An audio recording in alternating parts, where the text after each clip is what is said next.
Hello, Leah. Thank you for joining me. And I'm really excited to walk through some things around the topic of rejection. And could you maybe walk us through like how old your daughter is? Sure. My daughter is Josie. She's 4 years old. She stays home with me most of the time, and I love her so much. Just so you guys know, I am Josie's godfather. I'm not Italian, but I am her godfather. And so I've seen Josie grow up since she was a little infant when she was in Leah's belly all the way up until now, which is insane. And so what's really interesting is that as the kids get older, then they run into more new challenges along the way. And I think that for the whole kind of like my goal behind this episode is that there are different parents listening. Some parents have 4 year olds and they're like, oh my gosh, that's probably something that I need to prepare for. And there are probably parents who are like, oh my gosh, we've dealt with this several times before and we want to know like what do we do in this kind of situation. So maybe could you share with us like a little bit of background about Josie and what's like some of her favorite things to do? She's competitive for sure.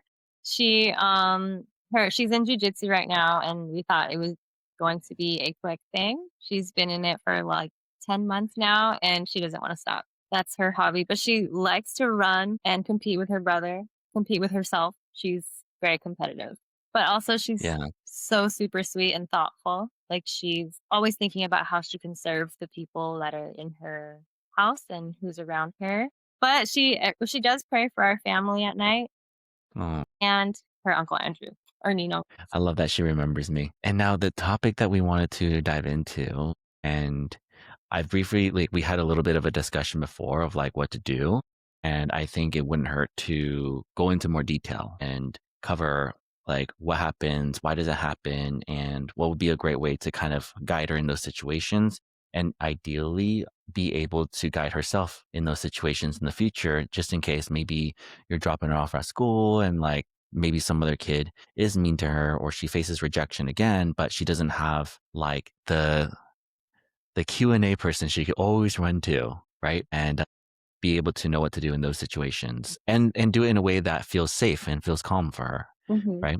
Can you maybe start with like this was a bit of like a rejection experience that she faced for the first time? Can you walk us through like how it started, what happened? Yeah, sure. So normally she's not in school yet. She's with me most of the time, but we go to parks for, social interaction and just for play. She usually plays with her brother here at home too. This particular day, we went to the park, and normally she just feels comfortable playing with anyone and she'll just join by just playing right with them. Usually very easygoing, and it's easy for her to make friends. This particular Hmm. day, she started running around with two other girls, and I was watching her little brother also. So my attention was divided. Still paying attention to both of them.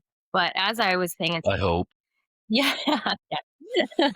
Just a lot of multitasking, but it works. So I was paying attention to her brother, but behind me, I heard, "Stop following me." And I Mm-hmm. looked back just in case that was involving Josie, and it was. She was um, running alongside a girl, and she yelled behind her to Josie, "Stop following me." And then I watched Josie's reaction because I wasn't sure if it was directed to her. I only saw it happen after, or I only saw what happened afterward. And it was directed toward her. Josie slowed down and sort of like, you know, her energy went down.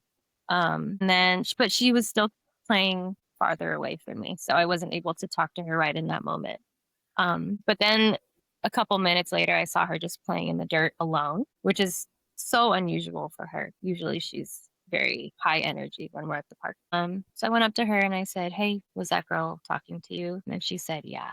And then I can't remember the exact like conversation, but I was trying to, make sure she was okay. And, of course she was down. And this was the first time she had ever had anybody like talk to her that way or, say, "Don't play with me." And I really got to her. I had a couple conversations with her about it later, just trying to encourage her, let her know that, some people are not going to respond the way you expect them to, and you can't control every situation, and then there are some people that just won't respond the way you want them to. And just, give her some affirmations throughout all that also. Then she was okay.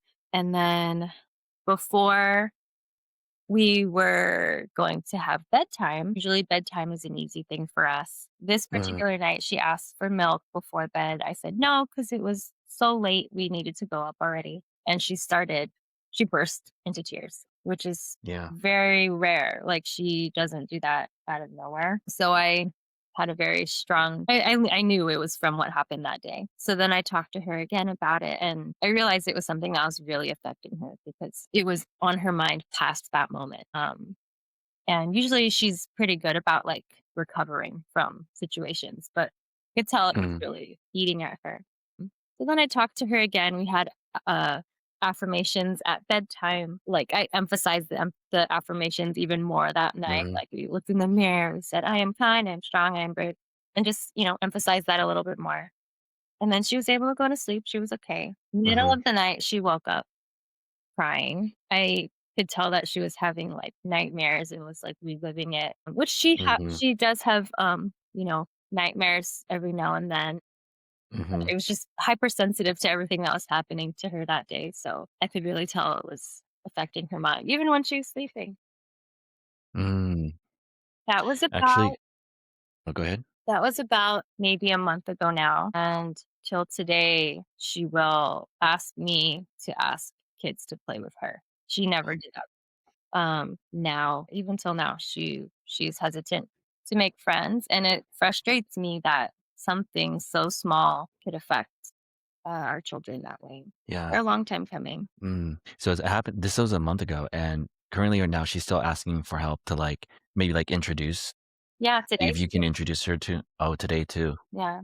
It's almost like Gotcha. routine now. Like, can you ask them if we could play today? Mm, And actually, I wasn't with her yesterday at the park. My husband was, and he told me that she was trying to play with some girls there, and they're just older, so they're not really interested in playing with younger girls. It was also affecting her. I think it's just like driving in that feeling, mhm. and as a parent, it's frustrating because you want to only give them good situations, but there's gonna be times like this where Yeah. real world. Actually, so what I wanna do too is if I understand correctly, right, because, like, there was the park incident. Let me just make sure I got everything right. So there's a park incident, and then there was 2 other girls, and when you heard, "Stop following me," you checked on her, and then you went up to her because it was like, "Okay, she's playing in the dirt by herself. This is out of the ordinary, out of the pattern, the typical pattern." And then you found out, yeah, that was directed at her. You could tell her energy was going down, and you encouraged her, you guys did some affirmations, and I think then you saw her energy pick back up, right? Mhm, And then there was the whole incident, "Okay, we're home, let's get ready for bed." And then there was the, like, "I want some milk," and you basically were saying, like, "No," right? I think you were saying, like, "No, we can't do the milk thing right now." And mhm, she broke down into burst into tears. And that was also another thing that you picked up was, like, this is out of the ordinary as well. And so you pretty much sense this has to do with what happened earlier today. And then we went over affirmations again, and then she was okay. She went to sleep, crying in the middle of the night. This was about a month ago, and currently today she's still asking for help for you to introduce her to other kids, right? Okay. So before we move on, what I want to do is kind of dig into some of these things because sometimes, well, in order to get a really good solution, we have to get a really good like diagnosis, like really understand the problem as much as possible, the what, the why, the when, what's really going on below the surface. And then we get clarity. And then we have clarity. Then instead of like one more month of this repeating, where that breaks your heart of like, I know that you're already like a wonderful child and you don't need to be any different for anyone to like you. I just want you to go back to where that was the truth that you walked around with, right? And so in order to stop the pattern from repeating, we got to go back into the past a little bit and dig a bit. Is that okay? Okay. So some of the things that I wanted to start with is when you first approached her and she was playing in the dirt alone, can you remind me what encouragement were you giving her? If I remember correctly, I was trying to encourage her to make friends with people that, to choose her friends Mm. wisely, basically. Mm-hmm. Yeah. With the nice kids, not the mean kids. Yeah, it was actually hard for me to say it in a way that, Yeah. didn't diss that girl, though I did, like, watch her the rest of the day. Her play style wasn't really, great, but, Mm-hmm.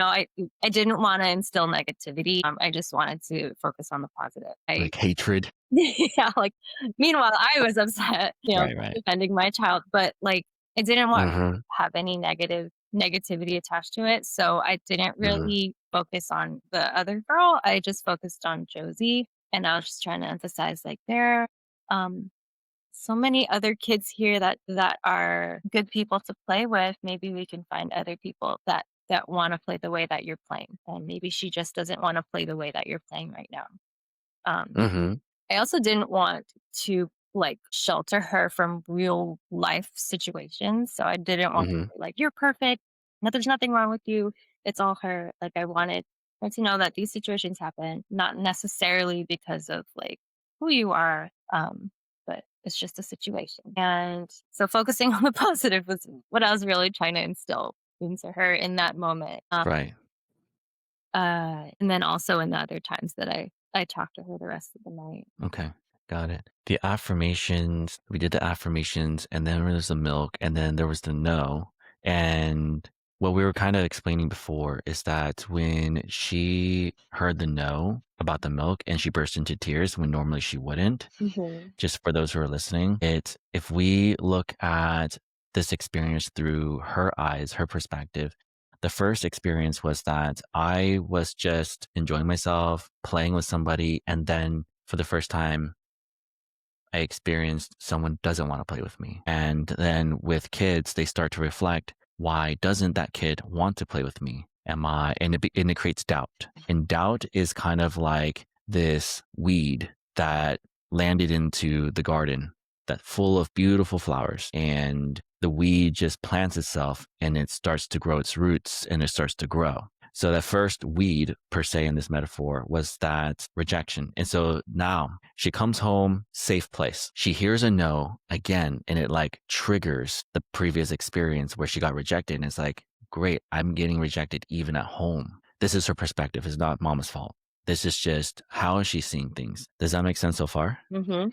Yeah. So the reason why I'm sharing all this and the reason why I'm asking all these questions, and I also would like to encourage the listeners to listen to what kind of questions I am asking because it helps us understand one thing. Our goal is to understand what is your child's story through their eyes. Because as adults, sometimes what we will miss is that with all our life experience, we can kind of see things for the way they are. But for kids, they have limited amount of experience. And so they'll take the information that they have and the closest possible story that they can possibly understand. And usually it's not the most positive. It's usually a story that helps them protect themselves from another negative experience. I face rejection. Well, I don't want that to happen again. So I'm just going to keep asking for help to introduce me, even though it's not even needed, but in her perspective, it is needed so she can feel safe. So in this situation, when she gets rejected for the second time in her eyes, then that's when it's like, I think you can understand why now those big feelings really came out. Right. And I do want to share with the listeners that affirmations are really good, but in my experience, they can sometimes feel like a band aid. But, and here's why affirmation are, there's two ends of the spectrum with self talk. You have negative and positive self talk, right? You have this negative self talk would be like, nobody wants to play with me.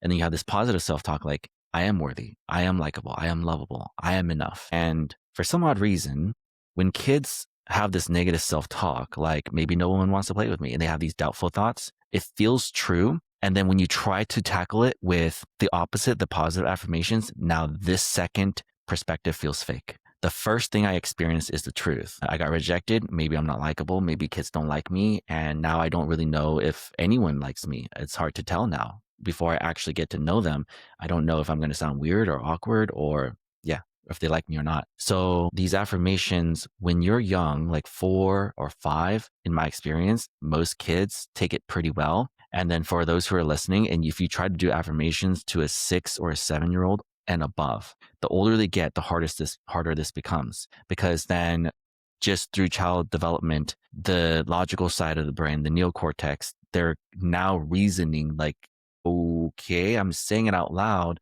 that I don't really get how, like, I want to believe these words. I just have a hard time because the evidence they've collected does not match what they're trying to say out loud.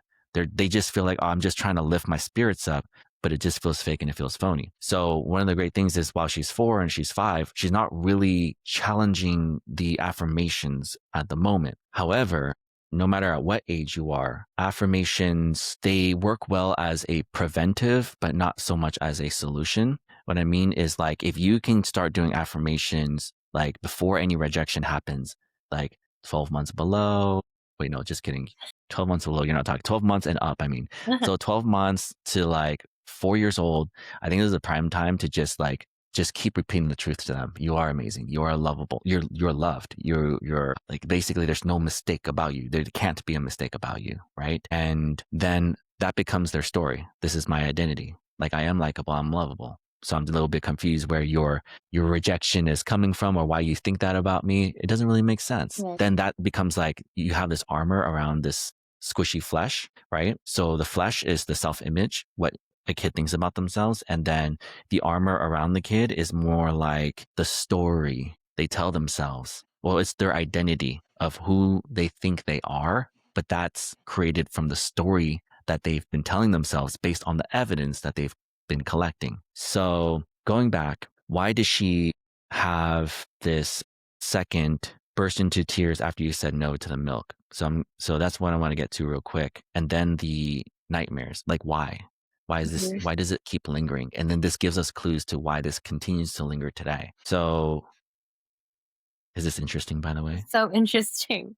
Yeah, And I'm fascinated as well. yeah, So this is gold. yeah, it's kind of like a domino effect. One thing affects the other, and it just becomes a pattern. Once you see the pattern, you cannot unsee it. And I was reading this book about trauma. I'm not an expert in trauma. And so what I understand about it is, like, you have different types of trauma, big T, little t. By the way, for those who are listening, I totally recommend looking up Gabor Mate. He has a ton of great books on the topic of trauma and how it affects adults, but he has found that it usually comes from your childhood, but not a big surprise. So big T, little t. So this is not a big trauma for her. It was a little trauma. And the thing is, there's nothing wrong with trauma. So there's events and there's experiences. And so it's totally okay to have a bad event, because all of us in our lives, we've had good things happen in our day, bad things happen in our day. But what's not okay is to have a bad experience. So someone can reject you, which is totally okay and it's totally fine. But what's not fine is if that turns into a negative experience, because that gets stored as trauma. Mm. Then when you have that little trauma, then you'll have these memories, these triggers of, like, something that reminds me of that bad experience. No, thank you. Right. Or it might just be like, it might be avoidance if possible, or it just be like overwhelm of big feelings. I'm feeling pain again. I'm feeling hurt again. Mhm. So now, that being said, she gets rejected. That gets stored as a little t, small trauma. She has this trigger of, like, rejection. So she comes home where everything feels safe, and then boom, she hears another no, right? And it triggers the big feelings that she felt earlier, but maybe magnified, because it's like, it's from someone who really loves me, but now maybe she's mad at me, or I did something wrong, or, like, it just becomes this, like, self-reflection. Did I do something wrong? And that's why she burst into tears. And this happens within seconds, right? It happened almost immediately. Immediately, yeah. Yeah. Yeah. And so that's how it's not exactly something that there's a thought process that happens and then she cries. It's more of like, There's that. it's more of a nervous system thing. So, but there's a reason why I'm getting into all that. So how do we make sure that this bad event doesn't turn into a bad experience? Storytelling. And right now, what we were up against was, what is the story you are telling yourself right now? And so what we want to do is, so this is what I call, like, gentle parenting 2.0. So you have the gentle parenting is like validation. It's like, hey, you're feeling you're really upset, and that's okay, right? But now what we have to do is go a little bit further, because if we just say like, hey, you're really upset, everything is totally okay. It's like what we've just accomplished so far is we're not dismissing. We're not dismissing what you just experienced. We're not going to make you close up and feel like your feelings don't matter or that what you just felt is a lie. Like we don't want to do that because there's this misconception between gentle parenting and permissive parenting. Permissive parenting would just be like kind of like along the lines of coddling, but done correctly, it's more like validating that there's nothing wrong with you for feeling the way that you feel, right? So I think that you did that really good. And then taking it to the next level is how do we help her process everything so she truly understands everything the way it happened in reality versus her not having clarity. So, what I would suggest before we do affirmations is like, here's a metaphor. Imagine there's a table, she's on the other side, and we're on this side. We're going to walk around the table, sit down right next to her, get right down to her eye level with our eyes, and feel the pain with her. Join her in that pain. Like you will feel the pain with her as if you are also that kid. And what you're going to do is I think the easiest part is having that nurturing tone because I think most parents already got that down. It's just more of getting that visualization to help you get this tonality and the body language and the cadence of your speech to where it's very soothing. So what you would kind of do is like you get down, kneel down right next to her, maybe right in front of her or next to her, and you just say, Josie, I think you're feeling really upset because that girl said, stop following me. Is that right? And you might get a little bit of a head nod. And what's happening is we want her to start using language to help process the emotions that she's feeling rather than like, okay, here's another metaphor that we'll come back to often is that right now, let's go back into time. Josie just experienced rejection. Now she's walking into this house. Inside this house is a hallway. And on the right side, there's a door on each side. On the right side, there's this big label. There's a sign that says emotions. This is the emotions room. And on the left side, there's a big sign that says making sense. This is the room where you make sense. So right now, she has walked into this dark room called emotions. And the first thing that she might be telling herself is that, why did they say that? Do they not want to play with me? She took a step further into the room. Our goal is to not get that far into the room. Yes. But then she goes, but then why don't they want to play with me? Am I not likable? Steps further into the room. Is there something wrong with me? Steps further into the room. And now she's experiencing these big, deep feelings that she has, like this hurt that she hasn't felt before. And then what you see is her playing in the sand by herself, playing in the dirt by herself. So now, can you imagine you walk into this emotion room with her and you just say, now repeat after me, like you are beautiful. Like I am beautiful. I am amazing. And it's kind of like, that's something that you would say in the making sense room, because that's what makes sense. And right now, all of those things especially for kids who are older, it just kind of, if it does make them feel better, they're still in the emotions room. They're not in the making sense room. So what we want to do here is what I like to do is use either it sounds like or it looks like. So it helps them apply language. So these rooms, what they represent is you've got the limbic system responsible for emotions, but has no capacity for language. The neocortex responsible for language, logic, reasoning, not fully developed, but we can still get there. But the thing is, we kind of have to meet her where she is. It's like, hey, Josie, it looks like you're feeling really upset. Is that right? Yeah. And then you can help explain her story of why she's feeling upset. And sometimes parents, it's for those who are listening, I think that if you feel like you're guessing the story, I do believe you're on the right track. You kind of have to like look around and kind of see like what caused this, what could possibly, because if she was thinking exactly what you're thinking, she probably wouldn't be so upset.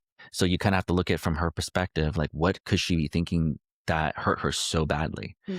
So anyways, that's my advice. And then I would say something like, I think the reason why you're feeling this way is because when she said, stop following me, it felt like she didn't want to play with you, right? And since she didn't want to play with you, maybe you felt like she doesn't like you or that you're not likable. Is that how you're feeling? right? And at that point, it might just be like a head nod, or she might say yes. And maybe they're saying yes to just say yes at this point.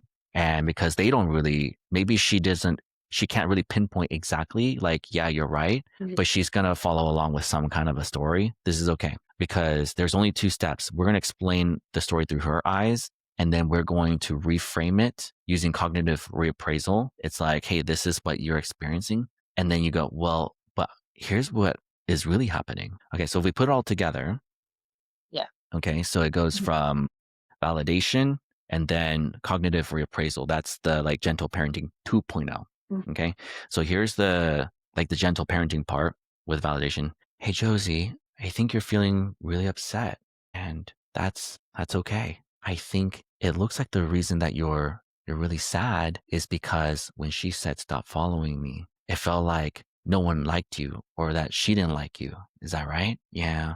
Well, and then what happens is like, okay, I'm putting language into this. Now you transition to the truth. And this is where you can do your coaching and your teaching. Well, sometimes some kids, they like to play differently. And if some kids want to play differently, is that bad or is that normal? Yeah, I guess it's normal. So what we're trying to do is actually teach her and tell her the truth and coach her without telling her everything. We want her to say it herself as if it came out of her mind. Like these are all her ideas. And that part I call gentle parenting 3.0 when we're using guided discovery, guiding her towards the light, but Mhm. we're not going to like tell her what to say, tell her what to do, give her all the answers, give her all the solutions. We steal her confidence. We steal the reframing skill that we're trying to build in her. This is making sense so far? Yeah. Okay. So we gently entice her out of the feelings room, emotions room, Yeah. by meeting her where she is and sort of Mhm. relating to her and through questions that are easy for her to answer or just nod along to, so she feels understood by the person that's talking to her, us. Mhm. Mhm. And then we slowly guide her into the making sense room Yes. by creating So a story for her. that's correct. Here, let me walk you through the metaphor for this specific examples, just so we can get a good visual. Mhm. She walks into this dark room, the emotions room, and she's just opened it because there's this seed of doubt that happened, and she's walking inside. It's like, I wonder why she didn't want to play with me, and she's walking further when she says something like, maybe I did something wrong, and then she walks further into it, thinking something like, maybe I'm not so fun. Mhm. And then she walks even further by thinking something like, maybe I'm not likable. Maybe nobody here wants to play with me. And then she goes and does exactly that, play by herself, because her belief is nobody will want to play with her. And so now, in this metaphor, when we validate, we walk as far into the room that she walked into. We're not going to try and get her out. We're not going to force her out. We're going to just go and walk into as far deep as she is. And then when she feels seen, she feels understood, then we can move on to the next step where we can lead her, guide her gently by the hand out of the room. So when we start saying things like, it looks like the reason why you're upset is because XYZ, right? Well, now what you should feel in her nervous system, her body language, her energy that went really low should start to go into like, oh, like I'm understanding my feelings. So now that is us slowly walking back out of this emotions room step by step. So when we fully explain the situation and you go like, and I think that's what is happening. Is that right? And she's going, yeah, I think, yeah, that's what happened. Now she's coming out of that emotions room. And when you get a sense of like, you guys are on the same page, you told her story exactly as she sees it, and she's not like still spiraling down or bawling her eyes out. You have to see that this storytelling takes her out of bawling her eyes out Mhm. to breathing normally again. So you kind of have to feel the energy. You kind of have to, but I think this part you'll do fine with. When you feel like she has back to being herself, we're in the hallway. Mhm. We're not in the making sense room, just in the hallway. We want to get into this making sense room and make sure we stay away from that emotions room. Yeah. And so basically now what we can do is gentle parenting 3.0. And so we use guided discovery and One of the things that we always want to do with kids, especially if you have teens, for those who are listening, you definitely want to make sure that you follow this self-determination theory. Self-determination theory, in my own words, is like we should never ever disrespect their autonomy. Their autonomy meaning their ability to make their own choices. If we make the choices for them, not only do we take their confidence, because we take their skill building of being able to reframe their own thoughts and change bad thoughts to good thoughts. Basically, what we want to do is make sure that we don't disrespect their autonomy. And so they feel like they come up with everything by themselves by using guided discovery. Guided discovery means I don't want you to just kind of figure it out on your own. I really want to teach you something, but I want to teach you in a way that doesn't feel pushy. Mhm. You know what I mean? So you do. So that's the power of guided discovery is like, what do you think we should do right now? Is it this or is it that? Or what do you think happened right here? Is it this or is it that? And I like to, for younger kids, I usually say it's best to always phrase everything as a closed-ended question. Is it option A or is it option B? Because then it's like in and out. Do you want a cheeseburger or a double double? That's why people make decisions faster is because there's only two options. So we kind of want to do that. Definitely a Uh, different half right there. yes, California hug. No, anyways. So, but is this all making sense so far? Yeah. Okay. I did have a question. Yes. Um, this formula is so good, and I see how it would definitely help, and it for sure takes practice to like, because it takes practice for sure to get it right and to Hmm. remember to do this in the moment, in those moments where something is happening, whatever it may be. Would you say the same formula is the same, like if you're far removed from the situation, like say, like for instance, Mm. now, like it's been a month later, would you say it would be the same formula now? Yes. Yeah. Yes, absolutely. Let's just say this happens when she's 4 and then now she's 14. Mm, This happens when she's 4 and now she's 40. mhm, It's going to be the same process. yeah. And essentially, it's kind of like here, I'll give you an example. If you're an adult and you went through something like this in your childhood, or you were rejected by either your mom or your dad, and you always had to people please to kind of get their approval, then you kind of stick with those same problems, stick with you until you're an adult. Mhm, And so then you're like, why do I keep sabotaging my relationships? Why do I keep feeling like I'm not enough? Or why do I keep people pleasing, even though I know what I'm doing, but I can't get out of this loop? And you go to see a therapist. And what they usually normally find out is that this happened to your childhood. But a big part of the process, you have to understand and you have to be able to process like why and where does this all come from? Then when you get all that clarity, then you can tackle it with the solution. Then you can start working on it. But of course, the older you are, the more undoing of bad habits you have to do, like the automatic negative thoughts that you might be having and the triggers that you have and how you just quickly jump to like, you're just, trying to hurt me or etc. So all these things, oh, you're probably rejecting me or you probably don't want to talk to me or you probably don't like me. All of this becomes stronger and stronger if these patterns are not like nipped in the bud immediately. So the beautiful thing is this has only been happening for a month. So I zoomed out on purpose just so like for you and also parents who are listening, like, am I too late? Did I mess up? Am I a bad parent? I didn't correct this. I wish I knew this like a month ago, 2 months ago, 3 months ago, a year ago. mm, It's like, oh no, in the grand scheme of things, you are very early. mhm. In my experience, from a lot of the stories I hear from parents, this is you're in a great place to nip it in the bud per se. Change the trajectory. Yes, yes. So, but it's never too late. It's never too late. Even now, I feel like this thinking will help me when I talk to myself. Yeah. Yeah, and it's never too late. Mm, It's either you only, I mean, really, realistically, we only have two options. Either we stay stagnant or we grow. mm, And yeah, so either we make progress or we stay the same. There's only those two options. mhm. So I guess in a good way, I don't know, maybe you could get worse, but I don't think that's not really what's happening here. It's mostly just not much has changed Mhm. or we're going to make some positive changes. Yeah. So, okay. So, anyways, that's why I wanted to bring up, okay, so the encouragement, the affirmations, sometimes this can feel, and it's like it is somewhat like a band-aid. It doesn't tackle it from the root of the problem.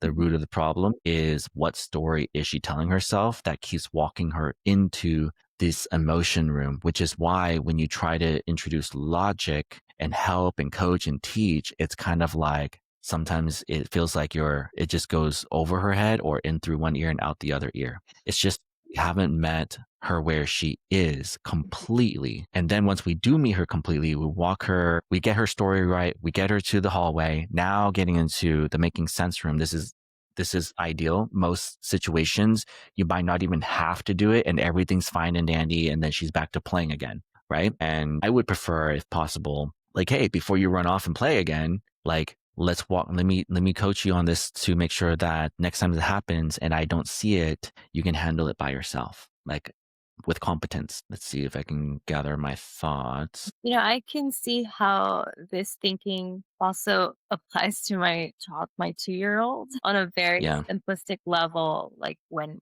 he's having tantrums, or, just, normal 2-year-old just doesn't feel understood and just starts crying. Um, Mm-hmm. the way to get through that is to meet them where they are, make them feel understood, and then have them focus on something that's not emotional, and giving them something to think about in a logical way. Yeah. And Yeah. that's That's right. exactly what this is. That's great. Like, it also works on an age. Yeah. It does work at any age. Like, give me an example with Roman. Mhm. What's something where he was upset recently? Well, all the time. So Roman, my son, he's 2 years old. So Yeah. Yeah. naturally, he's actually getting so much better with communicating. But his verbal skills are not completely there yet. So sometimes he feels misunderstood. Trying to think of a specific scenario. His tantrums have gotten a lot better. Mm. Trying to think of when he was tantruming a lot. It just all Sharing. blurs because there's so many tantrums. Yeah. No, it's usually when he doesn't feel understood, or like if he's trying to reach for something and nobody understands that he's asking for that. He'll just start crying out of feeling like ignored or misunderstood. But to us, it doesn't look like that. It just looks like he's just screaming out of nowhere. So I have found that if I, like, instead of just, telling him to stop, or instead of speaking to him from my level, what actually works is coming down to his level, making eye Mm-hmm. contact with him, and making sure he feels like I'm right here with him. And then I get him to change his focus by asking him about something else, or asking him about something that he does know, because that will help him feel more confident in how he communicates with me, because this thing that I'm asking about, he does know. So it's easier for him to feel confident in that way. I don't know if that actually relates to what we're talking about. And no, I mean, it absolutely does. And so, like, give me an example of, I'm pretty sure you have plenty where he wants a toy and maybe there's a sharing conflict. Oh, yeah. Yeah, that's actually Maybe really walk good. me through something like this. Yeah, yeah, all the time. Mm-hmm. Him and his sister always want the same thing, Mm-hmm. and we always tell them to share, and we found that just yelling "share" at them does not work, or it does sometimes, but, it's not really that effective. Actually, I do have an actual specific incident that I do Mm-hmm. remember, because all the sharing stuff all blurs together. The other day, we were at, a store, and Roman was playing with a toy car that we were not going to buy. Right. And we were telling him to put it away. And yeah, we left with him in tears. And Josie was like, "Why are you crying?" Just because she never had that problem. Every time we told her to put something back, she would. And it's crazy how kids can be so different from each other, even though they're raised in the same household. Mm. That was the first time that he reacted that way to that, because um anyway, so he was told to put it back, and we didn't want to, like, cave in just because he's crying about it. So then he was crying when we left, and when we got in the car he was still thinking about it. it didn't leave his mind as quickly as we thought. So then we had to address it in the car and, like, have, like, a real meaningful talk with him Yeah. about it, and then he felt understood, or, he felt like we were meeting him where he was and not just, like, dismissing, "Oh, you wanted that car, too bad." We didn't want him to Right, right. feel that way. So That's talking to probably what our parents would have, or our old school parents one probably would have handled it. What did you guys tell him? it's actually mostly, my husband talking to him, and I was there listening. Sometimes I'll add if I need to, but Jay handled it very well. Said, Mhm. "No, we weren't planning to get this car. This car belongs to the store. Mm, We can't always, yeah, we don't own everything in mm. the store. We can't Right, do right. that." Things like that Beautiful. to Yeah. give him some reasoning to why he couldn't bring it home. Mhm. And then he was actually okay after we just Yeah. explained things to I love it. So that was I think that's beautiful.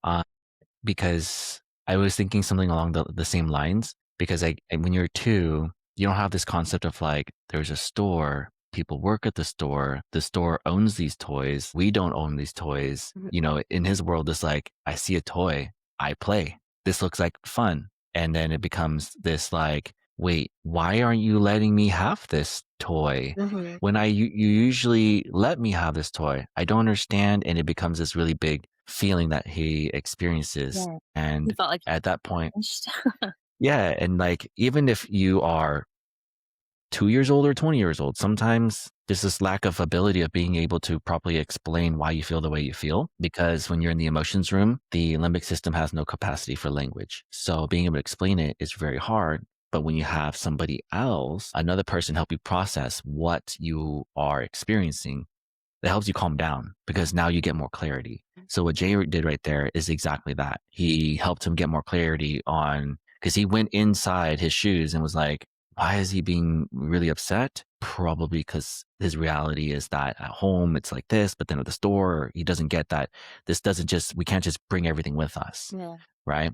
So I think he did that really well. And if we can take it to the next step, is like how do we make sure that we prevent this. It's almost like so some of these things kind of come with knowing this framework and then experience using the framework, and you can start almost like reading the situation and seeing it from a mile away. So it almost looks like you're fortune telling and you're preventing a bad future, but it's more like you're picking up on like patterns Mhm. because you can see it now, and it's kind of like the moment you start to see a little bit of like frustration, you're like, okay, there's clearly something that his story is starting to not align with what we see. Mm. Otherwise, he wouldn't be having those big feelings if he saw what we saw, right? Mhm. So let's get in.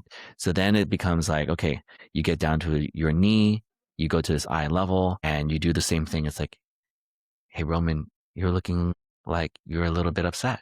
Is everything okay? No, no, it's not okay. And then you can go into like, all right, it looks like maybe you're upset because you really like this toy, but we just asked you to put it back, huh? Yeah, I really want this toy. And then you go into like, oh, well, the reason why we can't bring it is because XYZ belongs to the store and, et cetera, et cetera. And then, and then what we can do is actually meet him into the emotions room when he's only taken 2 steps in. Before we get to the car, he's already 10 steps in, Mm. and it requires more talking, more work, more time, more energy, more for him to process, right? So the sooner that you can do this, then the easier it is on him and you guys, because it does take a lot of time and effort and energy. It's kind of taxing and that's why if you don't know how to do this, then what do a lot of parents probably resort to is like, no means no. I said no. Yeah. You have to put it back. That's it. Like, no more crying or else. And then you have some kind of like other reprimand, So there's a reason why helps prevent triggers Mm. is being able to process the bad event so it doesn't turn into a bad experience. Mhm. So just circling back to that. And That's good. I don't know if I fully went into okay, so we're at the hallway using guided discovery, right? So I wanted to go into that a little bit further. And so when it comes to guided discovery, you can think of it as like a decision tree. It's like, okay, so I want to get to this solution, but it's either, what do you think it is? Is it this or is it that? So you you did the whole validation, you guided her out of the emotions room at this park after the rejection. Then to go into the making sense room, you use guided discovery. You say something like, maybe she plays differently. And if other kids play differently, is that bad or is that normal? And so, and then, but also like, if you pick up on my tone, we're trying to assist her on picking the right solution as much as possible. Our goal is always, I want you to pick I want 100% success rate that you pick the right answer. So we use a couple of different things. It's like tonality. And so it's like, if other kids play differently, is that a bad thing or is that normal? You see kind of the tone is like, this is the right answer. Yeah. Is it the wrong answer or the right answer? Right. And so like that tone is kind of like, it kind of sounds like that's the right answer. I've That's seen kind you of talk what to me like this before. I talk to you like that sometimes. No, it's Anyways, very helpful. so, but on that topic too, this is something that actually does work with relationships, adults, not in this like childlike way, but the framework would be the same. It's kind of like, hey, so I totally accepted these plans from work. And I know that you also wanted to go to this one place this weekend. How do you think we figure this out? And you leave it open ended. What does that do? And it becomes like, hey, I understand that this is important to you. But instead of me saying, here's the plan, here's what's going to happen, it's more like, I'm including you. Even if I know the right answer is that we can do this in the morning together and then I'll go and do that work thing after. I might already know that's going to work, but I don't want to just force that on you. I would invite you into the decision making and be like, what do you think? What do you think is the best way to handle this? Now you feel seen, your voice is heard, and it's not like me versus you. It's more like this is we. Yeah. Right. Were you And telling me so about somebody like a salesperson at the deli and they didn't want to reject they didn't want to say like, hey, we don't have this sandwich ready for you, or we don't have the kind of sandwich that you want. Instead of saying that, he said, don't be mad at me. But I think you explained this way. oh, yes, with the FBI negotiator. Yes, I remember this example. I'm trying to remember what was the point? What was I trying to bring up though?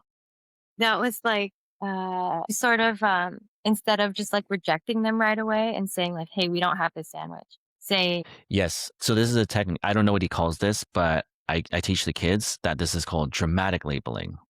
So you already know what labeling is. You're kind of labeling, hey, you're going to sound, or hey, you look upset, or hey, it looks like you're having a hard day. This is labeling. You're labeling and you're just showing, hey, I see you and I'm not dismissing what's going on over here. Dramatic labeling would be doing that at a very dramatic level. So the story goes like this. So his name's Chris Voss. And by the way, a lot of his negotiation strategies, I teach the kids.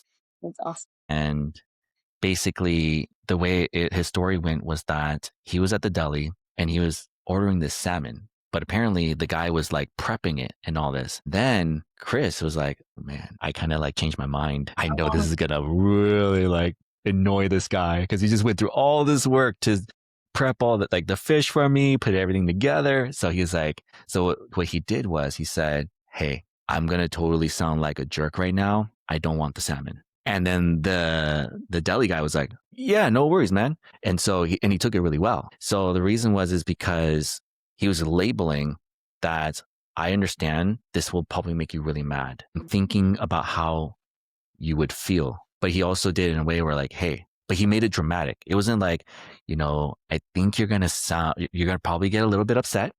He went, no, you're going to be really upset so much that you think I'm just the worst person ever, So that was the technique. The way I see this connecting is that the whole point is we are getting to inside that person's viewpoint, their perspective. How are you seeing things? I think that's the connection that you're making, right? Yes, Okay. exactly. Right. Okay, so let me backtrack. Okay, so the rejection at the playground, and then there's the milk saying no. She bursts into tears, and then that becomes the story of like, I'm making another mistake, or I'm doing something wrong again, and I'm not feeling enough again. And so the affirmations is like something that with that see so I guess what I was trying to say before, now I can say it in more in depth. Now do you see how the affirmations don't help her process the story? Yeah, I could see how it's, like, nice, but then it would fall flat once she tries to, like, how do I apply that in this situation? Yeah.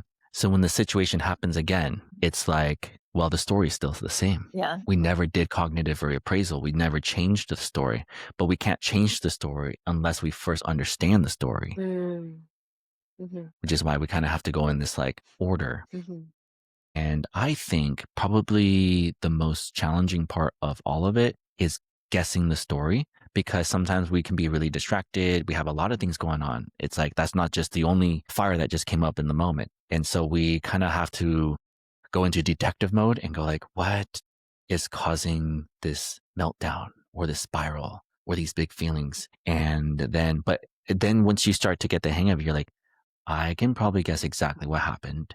And then you go through like, okay, this is probably what you're feeling. And that's okay, like what you're feeling, by the way.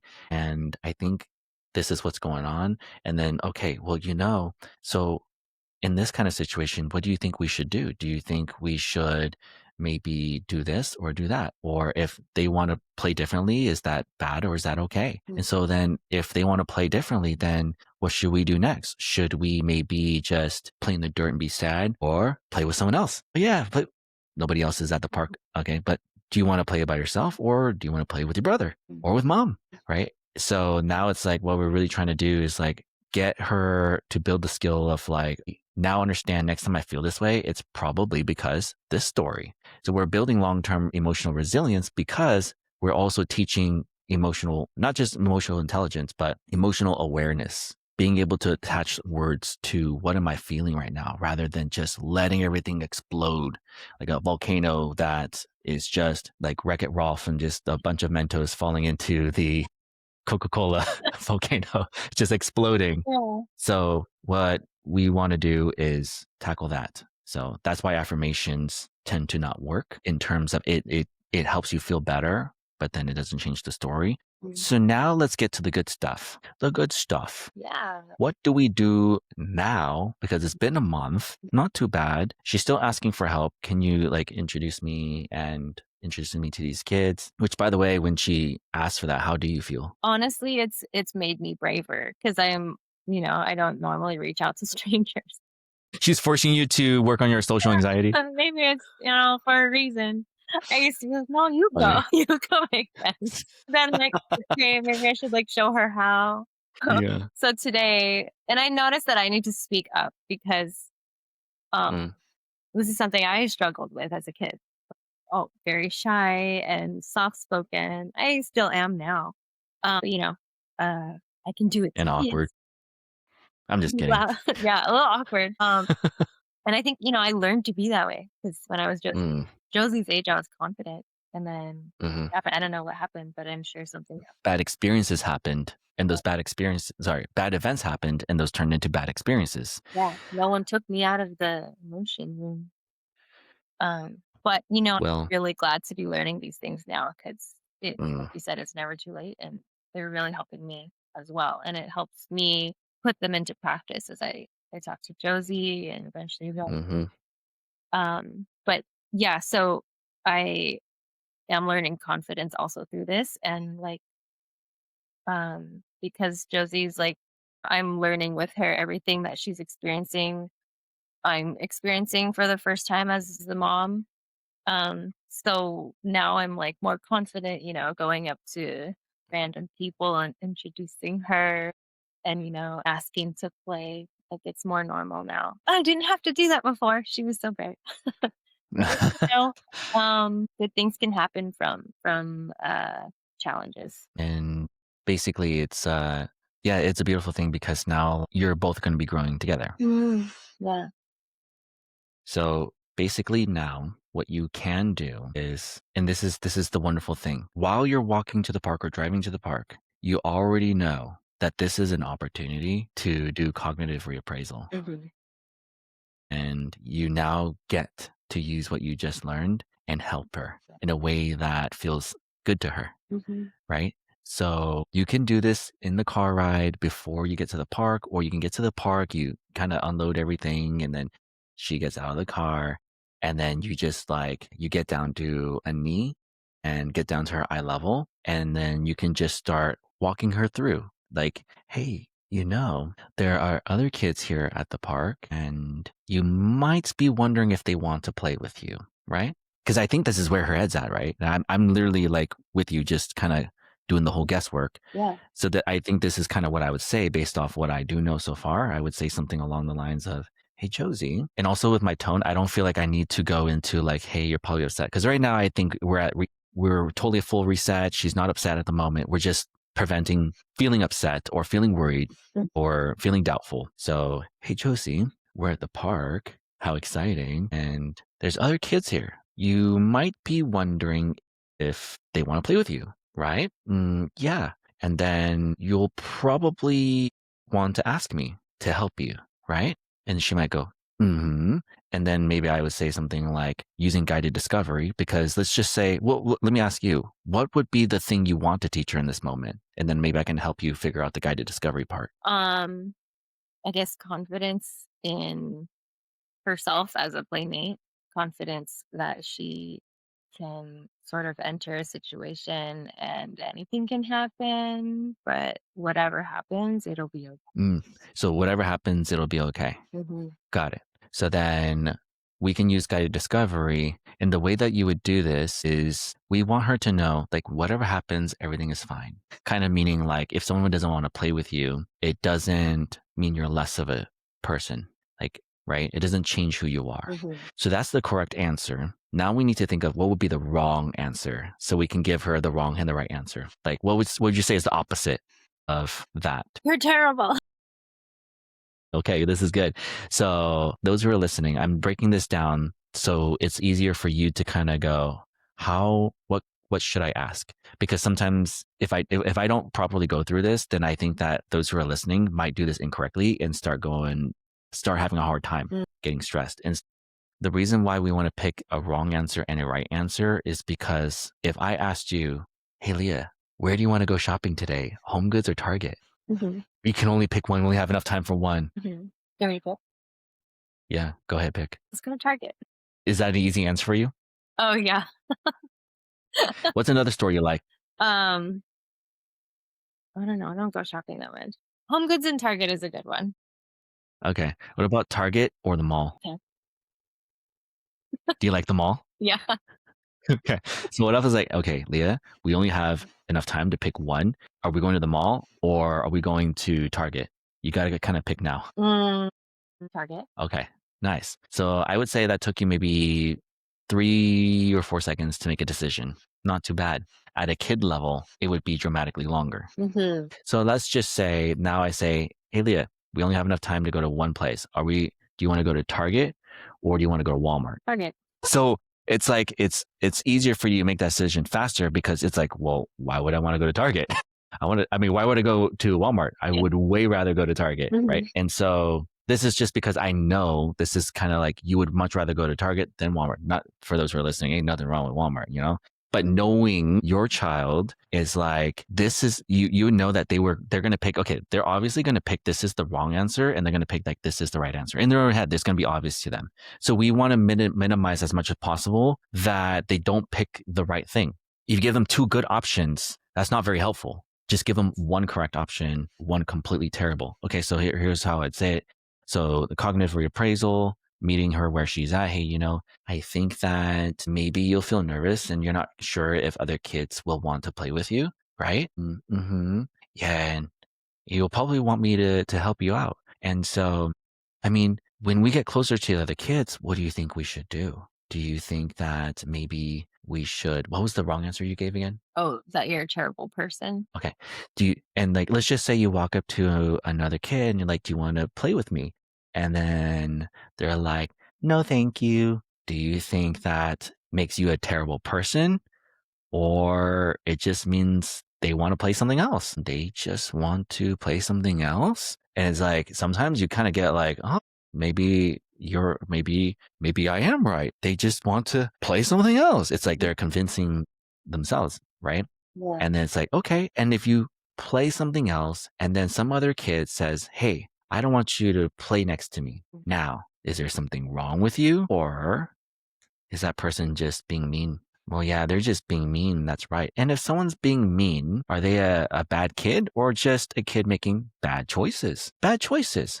Yeah. And so if someone's making bad choices, what should we do? Stay next to them or play somewhere else? Play somewhere else. Yeah, I agree with you. And so, like, this is kind of like how I would tackle it in a way where I just want to prevent, I just want to kind of, one thing that does work well is this is kind of like role playing it, right? The reason why this works well is because, especially for little kids, they have a hard time differentiating between what is imagined and what's actually real and what's experienced. To them, it feels real. And even, I think it was it was either Harvard or Stanford, and they did a study on two groups playing basketball, shoot the hoops. Let's see which study group is going to get better. One's going to practice shooting the hoops, the other one's going to close their eyes and visualize it. Can you guess which one did better? The visualizers. No, actually, the ones who practice real life. But the crazy thing is, they only got a little bit better. So they're like, how is it that the people who sat down in this chair, how did they get how come their improvements were almost just as good as the people who just shot the real hoop? They were actually physically. And so that's what the study was showing, even with grown adults and with little kids. You know, you can just, it's the same thing. It's like you role play this, you walk her through with the guided discovery so that she can go, this is the event. Someone says, I don't want to play with you. Does that mean I'm terrible? Or does that mean that they're making bad choices? Well, they're making bad choices. They're being mean. They could have just said, no, thank you. And if they're being mean, what should I do? Maybe cry or play somewhere else. I would rather just play somewhere else. So now I don't know. When you go into the park, you might have to problem solve a little bit. She gets upset, and then you have to now do the same thing all over again. But this is what this is a skill, being able to reframe our thoughts instead of just dramatically going to, it must mean I'm terrible. It must mean no one likes me. It must mean this, right? So we can use this framework to prevent, and then we can use this framework to help her process the meltdown, walk gently out of this emotion room, get into the hallway, and then use cognitive reappraisal from old story to real story. Then using guided discovery, what should we do next? What's the solution here? Let's do something productive. Let's be forward thinking. What do we do? What's next? You tell me, is it this or is it that? And then it becomes, look at what I did. So what this also does at the end, this increases self-belief. It's like, wow, look what I did. I solved this problem. I was able to still have a good day, even though this bad thing happened. What were you going to say? No, I was just gonna say I love how you define this as a skill because it's like this way of thinking. For sure takes a lot of practice to like change the way that you respond to things, especially during emotional times in all Yeah. situations. Like defining it as a skill, like really helps me remember that, it's something that to practice and to keep doing and like, over and over. Like the more you do it, the more this framework will be instilled in the way you think. Mm-hmm. Yeah. Just to wrap up that last thought. So basically, if we really do this right, in the end, ideally, if we want to build resilience, we have to get kids good at controlling their thoughts. Mm, But the thing is, kids can't control their thoughts if they're not listening to their thoughts. mm, Most kids just let their thoughts ramble off and do whatever they want. Especially if you have a fixed mindset, most of the thoughts that you happen when the outcome doesn't happen the way you want it to happen, your self-reflective thought is that something's wrong with you. It becomes an identity problem rather than, oh, this is just an outcome problem or this is just a skill problem. It's outside of me. It has nothing to do with me. It just has something to do with what I did, or maybe it has something to do with them having a bad day, but that doesn't change who I am. So in the end, it's like really, it all comes down to what's your perspective when these things happen. And so that's what we're trying to teach is like giving almost like through the storytelling. It's like, so when that happens, this is what it means. So we're basically trying to teach a very positive perspective. And the other thing is too, so one other thing that I would recommend in cognitive behavioral therapy is something super amazing. It's called graded exposure. So what we want to do is make sure that we expose her to what would cause anxiety in slow, small little baby steps to where her nervous system, so the amygdala is kind of like a metaphor I like to use is this fire alarm, and it's going whew, whew, whew. It's always scanning for danger. We want to make sure that fire alarm never goes off, or else whenever we try to say, hey, try this, try that, it's just like, no, I don't want to. It just, it's not going to work. So we want to make sure that whatever we ask for her to be brave about, it feels so easy for her to do to where she's only a little bit outside her comfort zone. Right. And so everything I'm about to suggest right now will take her out of her comfort zone. We just have to minimize it to a small baby step. And I always recommend it's much better to start even smaller of a baby step than you think you need to, because then what we want to do is like, okay, let's try this and let's go and talk to this one person, and you can try it too. Anybody here who has a little bit of social anxiety, all it really is that you've been judged before, and your body you might not remember the memory, especially if you're already an adult, especially, or even if you're a teenager. You at that point too, it's kind of hard to remember, where does this all come from? I'm depressed. I have anxiety. Yeah. I don't remember why. And so my point is, if we can get her to get more evidence that like, hey, I don't know what I was so scared about. This is actually not so bad. Then with that evidence, it's like, you know what? I can walk up to another person and start another conversation. So if you collect more and more evidence about this, then your belief is starting to catch up to the truth. You actually are just fine just being yourself. You start to think, I don't know what I was so scared about. But that cannot come from affirmations. It has to come from evidence. Because the thing is, I know the truth about Josie. You know the truth about Josie. God knows the truth about Josie. Josie doesn't know the truth about Josie. The last 1 month, she thinks she needs help. But the truth is, she could just show up as herself and kids would love her. But based on the last experience, the evidence she's collected, she doubts it. So it's really, it's a combination of a confidence problem and a bit of a self-esteem problem. But the main difference between the two is confidence is a skill. It's based off of competence. So competence equals confidence. But if you build skills, you become more competent. Therefore, you feel more confident about, how do I walk up to someone? How do I carry a conversation? What are open-ended questions? Right. And so it's like, how do I get someone to talk more about themselves? These are all skills, and that builds her competence. And then she's like, no matter where I go, I know how to carry a conversation. But then there's self-esteem. It's like, you could get all that right, but then if someone rejects you, and it's like, oh, then maybe I'm not likable. But then, so self-image is what creates your self-esteem. It's like what you think about yourself. But the way you build your self-image, this can be through like affirmations is one way, because you can subconsciously change what you actually think about yourself through these affirmations. And that's something that really worked for me. But what really does change your self-image is collecting enough evidence to just give you enough belief about, oh, this is who I am. This is my identity. So anyways, so what I would recommend is for her to do, there's 3 games. There's an easy, medium, and hard game. And each game has 3 different levels, easy, medium, hard. So in total, there's 9 levels to defeat your social anxiety. So I would start with the first game called the Compliment Challenge. And the first level is called, so there's easy, medium, hard. And the Compliment Challenge is just go and compliment somebody. But easy is like, okay, go and compliment someone in the house. Compliment your brother, compliment mom, compliment dad.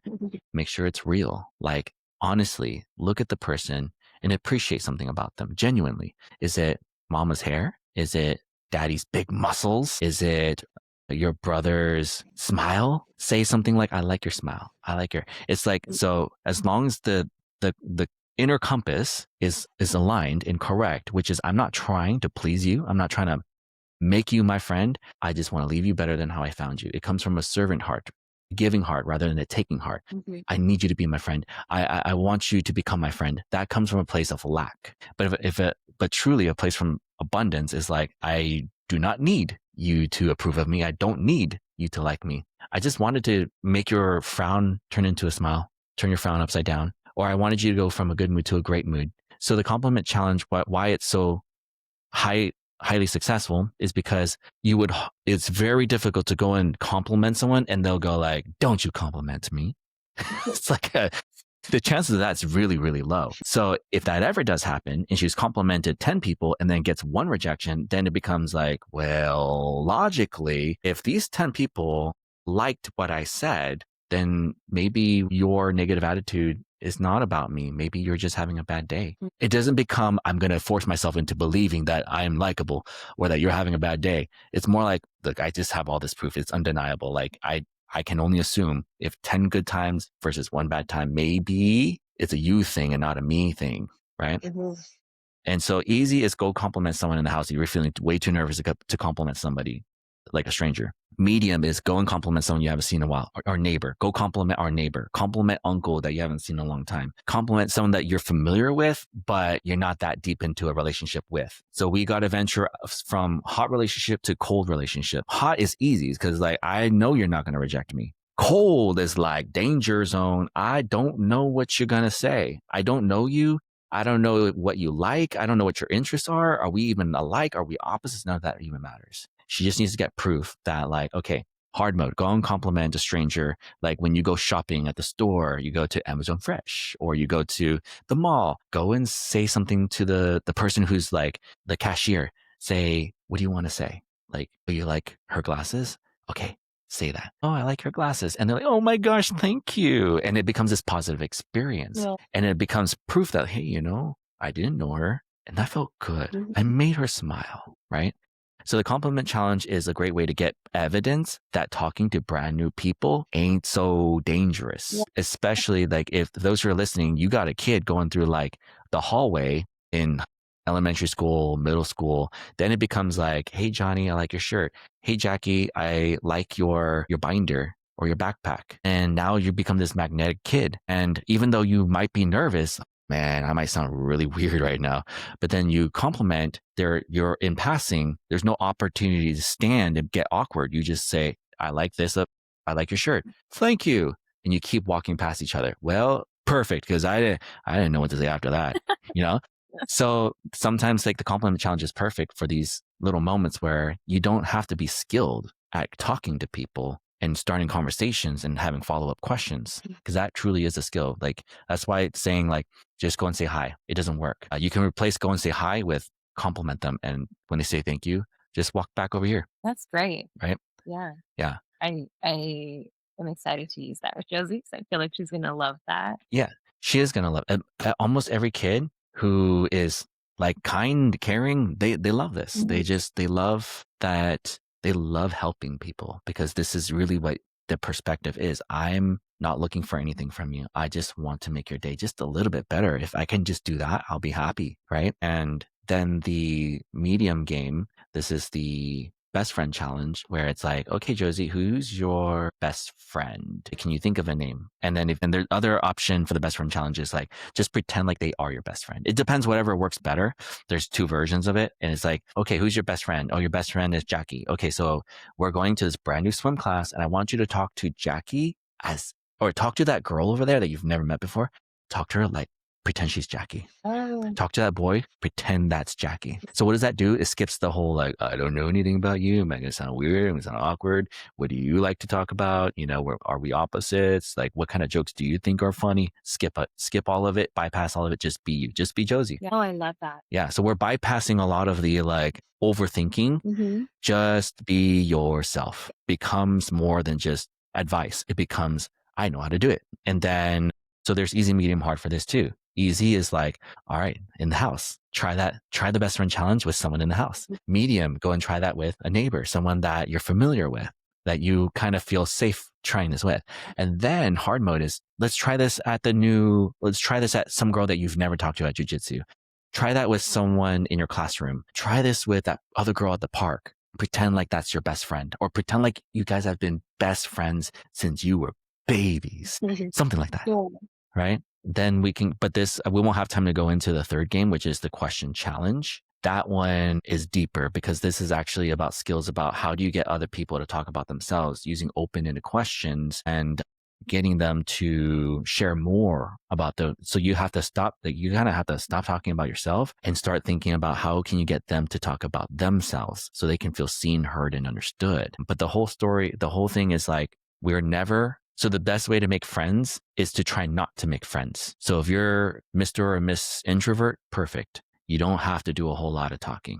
Like all you have to do is leave people better than how you found them. which kids love that narrative because they like to help other people. And why does this work? Why does this remove their social anxiety? Because now it's like the goal was never to try to make them a friend. So if they get rejected or if they're treated with disrespect, then it becomes, well, I mean, I was never trying to make you my friend anyways. And they feel less nervous about approaching people because there is no goal to get anything out of it, right? So there's no fear of rejection. So there won't be any people pleasing because that's a form of social anxiety. And there won't be like, I'm going to play by myself in this tiny little island because then you can't hurt me if I'm over here. Right. And there won't be like meanness because that comes from social anxiety too. It's like, well, if I hurt you first, if I reject you first, then you can't reject me. So all of these are different versions of social anxiety, but all it is avoidance of being rejected. I have to protect myself. But why would you feel like you need to protect yourself if you weren't even trying to make them your friend to begin with? Yeah. It's coming from a place of selflessness, place of serving. And that works wonders. So it's like, get rid of your scarcity and your need to make friends or get approval or external validation, and also collect evidence that you do add value to other people, but collect this evidence in a way that feels safe to your nervous system. So I would start off with easier than get Josie or who is listening, get your kid to do the version that is slightly easier than you think you need to start with, just to be sure you don't end up having a negative experience. Wow, that is so great, Andrew. Yeah, that's what I do all day, every day. But any questions on that? No, I wanna try that now. I'm excited about that. You can try it yourself. Yeah. Yeah, you're gonna start complimenting people. Yeah, I'm gonna go compliment Jay after this. Yeah, just make sure it's genuine, okay? And make sure you're not doing it to get anything from him. You're just doing it to leave him better than now you found him. Servant's heart. Yeah. Can you imagine if we all started doing this? Oh my gosh.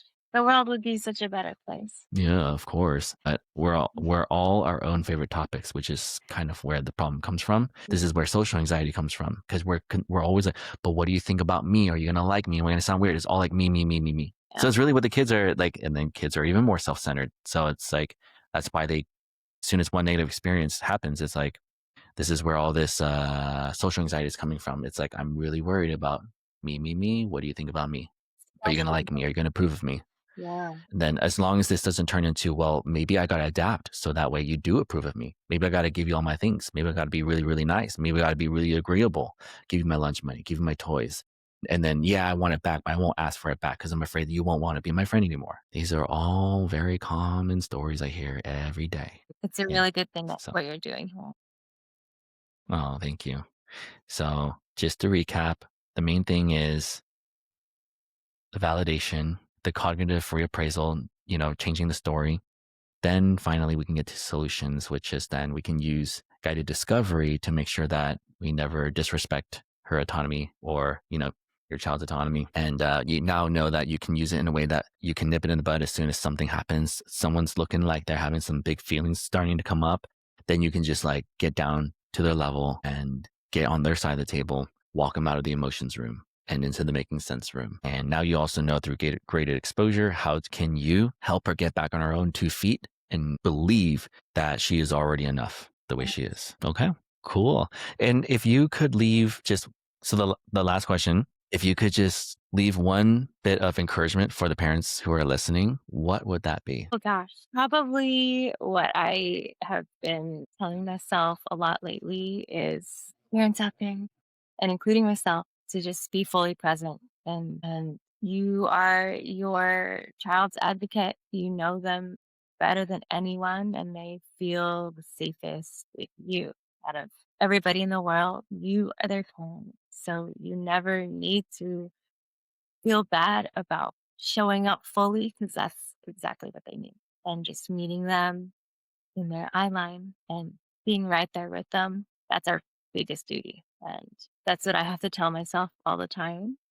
It's everything that we do to invest in that will always be worth it. I love it.